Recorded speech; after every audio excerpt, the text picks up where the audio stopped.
पलाइबा को बाध्य करथिली आर हले मु तांको भाई के मारी देबा को धमक देइथिली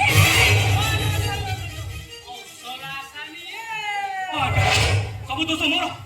जहाँ साथी दबार अच्छे मत दियंतु जानी देली अल्ली बार किछि बता नाही जानी देली एटा गोटे दोषी एटा को शास्त्री मिलबा दरकार मारी दियंतु आज्ञा मारी दियंतु हुसै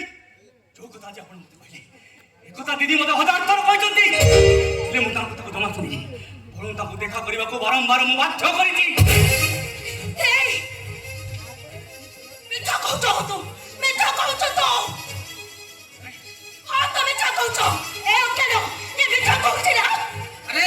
काई तो मिठा कहतु कोन पाई तो मिठा कहतु अरे तू पा मते केते थर कहितलु कत गोटे झियो गोटे हत्या कर देखा करिया को चाहूची अरे एई से झियो नोटी अरे ओके तू मिठा कहतु ना अरे प्रेमिका को बंचाए पे तू मिठा कहतु तो आयो के नहीं अरे मु तो देखा कि मिठा कहली अब ये कैसे झियो हो मु तो गोटे झियो को भला पाची निबा ओलिबा तो केवल गोटे टाइम पास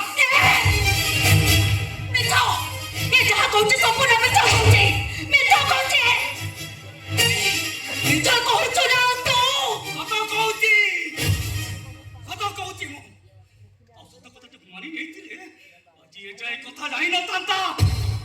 तुम भाई भौणी को मारे चुनु कड़ी बुड़ा है न तांता अरे कौन दरकार था कौन दरकार थिला जेतबेले मु तुमको भलो पाइबा कथा कहली तुम बादरे चपल न थिला अरे चप्पल कड़ी मते बुझेई देलनी तुम ब्राह्मण घरर झियो अम्मा रंडीपु अनंत बोले आजे नौका तू बुझिबु अरे छोटल तळ पाचर मनी सही गम्भ को देखला को चेष्टा कले एई शास्ति मिले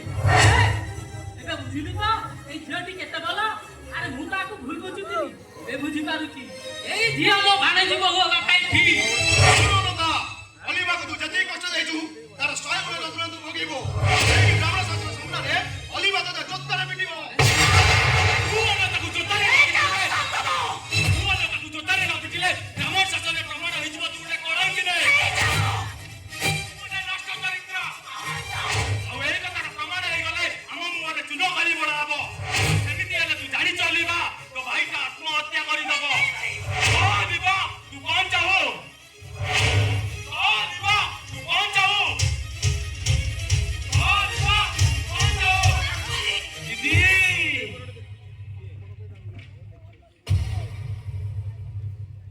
गछ मूल छिड़ा सेटा गोटे फलंती गछ दीदी से गछरे फूल फुटिबो पिंधिले तुमे मह मह